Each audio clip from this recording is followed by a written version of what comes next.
Everyone, welcome back to a new post today, and today let's look at the most important topics that you need to keep track for October 19th and 20 with regard to the UPSC upcoming Civil Services Examination Prelims of 2025.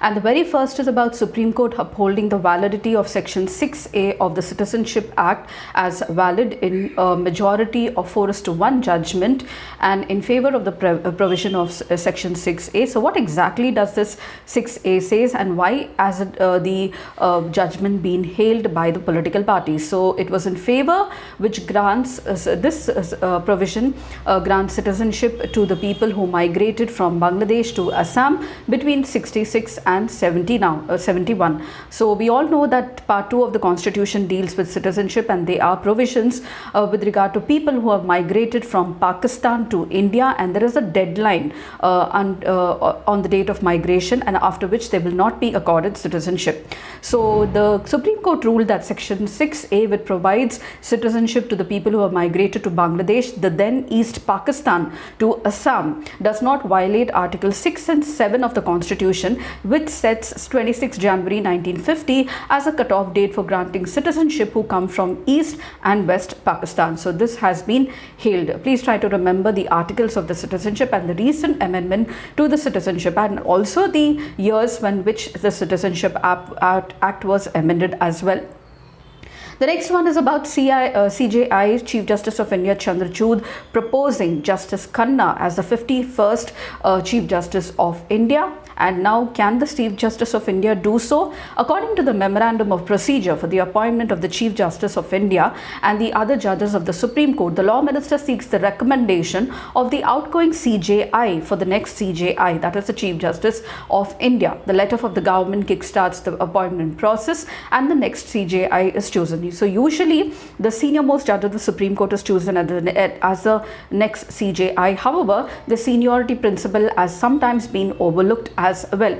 And Article 124 of the Constitution deals with the appointment procedure of the judges of the Supreme Court, and 217 with the judges of the High Court. The President of India appoints them, but then there is a collegium system which is non-constitutional, but it is based on the 3 judges case that has put in the consultation process not only with the Chief Justice of India but the 4 senior most judges of the Supreme Court. So the Chief Justice of India along with the 4 senior most judges of the Supreme Court form the collegium who recommends the names for the appointment of the judges to the Supreme Court and the High Court.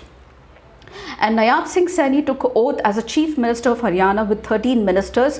What is the oath that the Chief Minister takes? So he takes an oath of office and secrecy, and the Governor of the state administers the oath if the Governor is absent or is unavailable or the position is vacant. Then the Chief Justice of the High Court administers the oath of office and secrecy to the ministers. So the Article 164 of the Constitution specifies the oath of office and secrecy. The oath of office, the Governor administers the oath of office to the minister before he takes office. The oath must be read exactly as it is written in the 3rd schedule of the Constitution. The oath includes a pledge to bear true faith and allegiance to the Constitution and discharging duties faithfully. The office of secrecy is also administered to a minister. If the person taking the oath deviates from the text, the Governor must interrupt and ask him to read it correctly. Once the Governor accepts the oath, it cannot be legally challenged. And the Constitution specifies oath for the President, Vice President, MP, MLAs, judges of the Supreme Court, High Court and the CAG as well. And recently fortified rice was being in news. Now there are WHO guidelines as well for fortification of rice, which can help in dealing with hidden hunger or micronutrient deficiency. Now how does rice being fortified after post harvest? So it is through dusting, coating and hot or warm extrusion, which is the most robust method. Dusting. In this the rice kernels or the grains are dusted with micronutrient powder, relying on the electrostatic force of the rice to bind the dry powder to the surface of the grain. Fortified rice produced by dusting cannot be washed or cooked in excess of water. Coating. This involves using a fortificant, that is mix, and ingredients such as wax or gum to fix the micronutrient, later being sprayed onto the rice or any other food grain. The produced fortified kernels are blended with regular rice, typically 0.5 to 2% of ratio. And hot and warm extrusion is considered the most robust process of rice fortification, supported by extensive evidence having a positive impact on the micronutrient efficiency. Broken rice grains are ground into rice flour and then rice flour, and then mixed with water with the required nutrients to produce a dough. And the fortified dough is then passed through an extruder to produce the fortified rice kernels, which are then blended with the regular rice, typically in 0.5 to 2% ratio. The temperature at which the extrusion takes determines if we speak of hot or warm extrusion, and it has an influence on the rice starch gelatinization and thus firmness of the produced fortified kernels. And why was the Aircraft Act of 1934 in news recently? Because of the hoax bomb calls with regard to the aircraft or the civil aviation industry. So there were bomb threats, and there were many flights that were stopped or stalled, and there were inter-ministerial consultations underway for amendment to the Aircraft Act of 1934. The Bureau of Civil Aviation Security went up for a ban on flying and also a life imprisonment with regard to flying, and or a 5-year imprisonment on hoax bomb threats or calls. So suppression of unlawful act, Safety Against the Safety of Civil Aviation Act 1982 provides a life imprisonment at airports for disruption of services. However, this act is too stringent to deal with hoax calls, and therefore they are not looking into this act. We do not have any law dealing with hoax calls or unnecessary threats with regard to bomb blasts or the bomb threats with regard to any sector of the economy or country.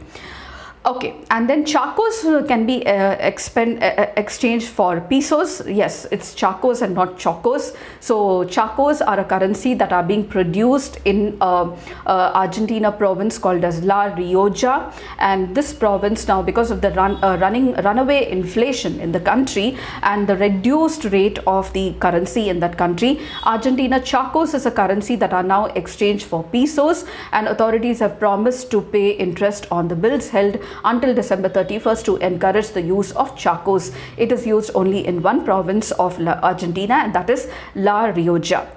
And Han Kang, the first South Korean to win the Nobel Prize for Literature. She became the first South Korean and the first woman from an Asian country to win the Nobel Prize in Literature in 2024. The Nobel Committee recognized her work for intense poetic prose that confronts historic traumas and exposes the fragility of human life as well. Han Kang is best known for a novel, The Vegetarian, in 2007, which went on to win the Man Booker International Prize in 2016. Her work explores themes of grief, violence, sexuality, and mental health. And Han Kang's other works include Greek Lessons. The NPR described as intimate, vulnerable, and hopeful. And the next is about Parkinson's disease. So what exactly is a Parkinson's disease? It's a brain condition that causes general decline in movement, balance, and coordination. There are symptoms like tremors, stiffness in hands and legs, difficulty in speaking, painful muscle contractions. As the disease progresses, people will have a difficulty in walking and talking as well. And the cause is still unknown. There is no healing or no cure for Parkinson's disease. There are only therapies and medicines to reduce the symptoms. However, it is thought that it is a combination of genetic and environmental factors. People with a family history of disease have a high risk. Exposure to air pollution, pesticides, solvents, and other toxins may also increase the risk of Parkinson's. And let's go on to October 20th. Karma Yogi Saptah is what the Prime Minister Narendra Modi launched, also called as the National Learning Week, seeking to impart impetus to capacity building among the individuals was launched. Mission Karma Yogi was launched in 2020 for civil servants. It aims to create a one government message. During the National Working Week, Karma Yogi will commit a 4-hour competency learning. And the 31st foundation of the National Human Rights Commission was celebrated by Vice President Jagdeep Dhankar. This commission is a statutory body set up in 1993, and it was first set up by an ordinance, and then came up the Protection of Human Rights Act 1993. It is responsible for protection and promotion of human rights, defined as rights relating to life, liberty, equality, dignity of individual guaranteed by the Constitution, embodied in international covenants, enforceable in the courts of India. It consists of a chairperson who is who has been a Chief Justice of India or a judge of the Supreme Court. Let me tell you, sitting judge of Supreme Court or the Chief Justice of any other High Court can be appointed only after consultation with the Chief Justice of India. And it consists of one member who has been the judge of the Supreme Court of India and one member who has been the Chief Justice of a High Court, 3 members of which at least one must be a woman to be appointed from amongst persons having knowledge, practical experience with relating to human rights, and the ex officio members are the chairpersons of the commissions of National Commission of Scheduled Caste, Scheduled Tribe, Women, Minorities, Backward Classes, Protection of Child Rights, and the Chief Commissioner of Persons with Disabilities. So LM 2500 has been in use. Why? Because it is an engine that is used, but that is produced by GE or General Electronics Company, and now it is going to be used in Indian Navy's next generation missile vessel. The 3 marine vessels are being built by Cochin Shipyard Limited, who built India's first indigenous aircraft carrier, INS Vikrant. And the La Vive River was in news recently. It's a river in France, and it was prone to flooding. There are many rivers, and now recently even in Spain as well. So look at the rivers in Spain as well. Some of the important rivers in France are Rance, you have the Vilaine, you have the Loire, you have the Sèvres River, you have the Garonne River, Ardeur River, Gers River, Ariege River, Tarn River. You have the Rhone River, you have the Moselle, the Meuse, and the Somme River as well. So these are some of the rivers of France. France is surrounded by Spain, Italy, Switzerland, Austria, Luxembourg, Belgium. Yeah, and above France, north of it is the Strait of Dover between UK and France and the English Channel, and it is surrounded on its left by the Bay of Biscay or the west, and in the south by Gulf of Lion in the Mediterranean Sea, and also the Ligurian Sea. The Corsica Island is also very close to France. So these are some of the issues I thought I should be discussing with you with 19th and 20th of October 2024 with your most important points that you need to keep track for the UPSC upcoming Civil Services Examination of 2025. If you did like and found them helpful, please do like, share and subscribe, and don't forget to comment at the end of the video, and I shall see you in my next post. Until then, it's very happy learning.